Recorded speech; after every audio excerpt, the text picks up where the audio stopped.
자, 이윤택 씨가 성폭력에 대해 공개 사과를 했습니다. 그 기자회견하는 거 뭐 대부분 많이 보셨을 겁니다.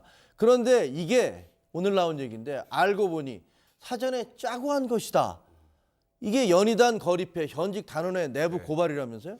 사실 이게 그동안의 그 사과 문제, 그 이후에 나왔던 여러 가지 또 폭로 문제까지 결합해서 굉장히 이윤택 씨에 대해서 비난이 거셌죠. 네. 근데 그것보다 훨씬 이건 논란이 클 것 같습니다. 그러니까요. 왜냐하면 그 당시에 사과 기자회견을 보면 이거는 변호인의 조력을 받았다는 느낌을 지울 수가 없었어요. 법률적인 부분에서 피해 나갈 부분을 다 피해 네, 가고 제가 있으니까. 그 사과한 당일날도 그런 얘기를 방송에서 한 적이 있었는데 그 연희단 거리패 A씨의 페이스북 내용을 보면 사전에 어떻게 기자회견을 할 것인지 리허설을 했고 리허설하는 과정에서 예를 들어서 아니 지금 그런 방식으로 하지 말고 좀 더 불쌍해 보이셔야 됩니다. 이런 더 얘기도 불쌍해 보여라? 좀 더 불쌍해 보여야 된다라는 얘기도 했고 그리고 이윤택 씨가 변호사와 이미 통화를 하고 형량에 대해서 물어보기까지 했다라고 합니다. 그러니까 왜냐하면 거기서 그런 얘기 하잖아요. 성폭행 사실 그냥 부인했죠. 그 당시에는 2002년 두 번의 성폭행 사실이 나왔었는데 그 내용을 아예 부인했던 취지는 그건 어차피 수사를 못한다는 걸 확인한 거예요. 근데 지금 죄송합니다. 저 사과문을 만들었는데 마치 노래 가사를 만들듯이 시를 쓰듯이 자기가 사과문을 만들더라. 지금 보시면 성폭행은 부인하고 성추행 부분은 이런 식으로 얘기했어요. 그릇된 관행의 산물이었던 것 같기도 하고 그다음에 나의 뭐 잘못된 그런 욕망의 무슨... 산물이었을 수도 있고 그러니까 단정적으로 얘기가 하나도 없지 않습니까? 단정적으로 얘기하지 않으면 입증하기 어려워요. 이제 그런 것들이 어느 정도 이제 법률 전문가의 조력을 받았으니까 그런 얘기를 한 것이 아니었을까.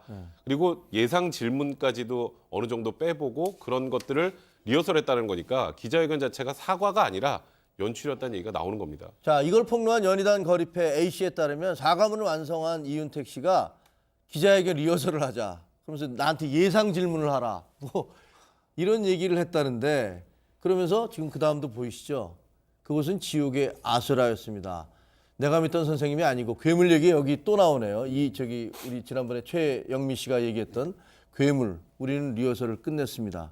저 리허설에서 나왔던 질문이 그겁니다. 그러니까 성추행을 넘어서 성폭행에 대한 피해가 있었던 거고요. 거기에 대해서 낙태를 하도록 했고 낙태에 대해서 돈을 줬고 낙태가 있었던 이후에도 추가적인 성폭행을 계속했다. 지금 이런 폭로가 이어지고 있었던 것 아니겠습니까?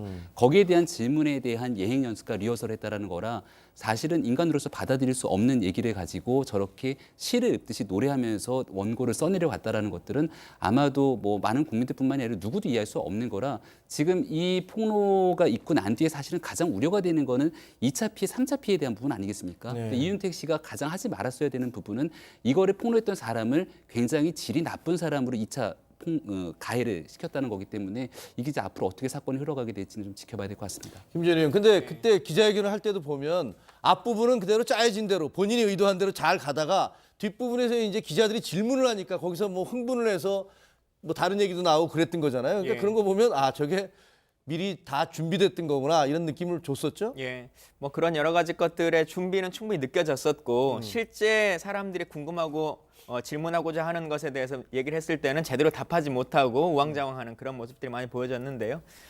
사실 이 상황들에서도 지금 오 모 씨가 본인의 페이스북에 쭉 이제 그 내용을 길게 작성하면서 스스로에 대한 반성도 쭉 담았고 또 이윤택 씨뿐만 아니라 이 관계된 많은 사람들이 이것에 대한 사실상의 공범이다라고 하는 얘기들을 담고 있거든요.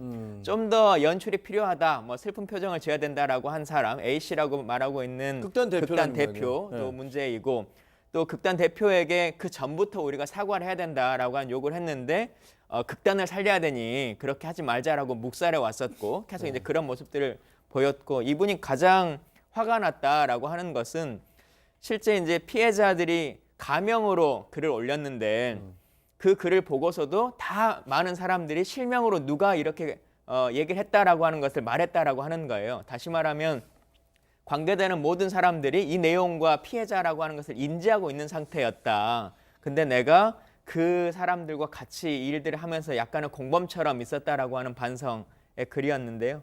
참 하나하나 다 바꿔나가야 될 부분들이 많은 것 같습니다. 백 변호사, 그런데 외국 같은 경우는 왜 그 사법 방해죄가 있잖아요. 그 예를 들면 뭐 정상적인 법 절차가 진행되는데 거짓말로 진술을 하든가 혹은 정상적인 법 절차를 바꾸기 위해서 노력하는 것들은 다 사법방해죄에 해당되는데 우리나라는 그런 죄는 그런 없잖아요. 죄가 없습니다. 우리나라는 법정에서 위증을 하는 경우에만 이제 처벌이 되는 거고요.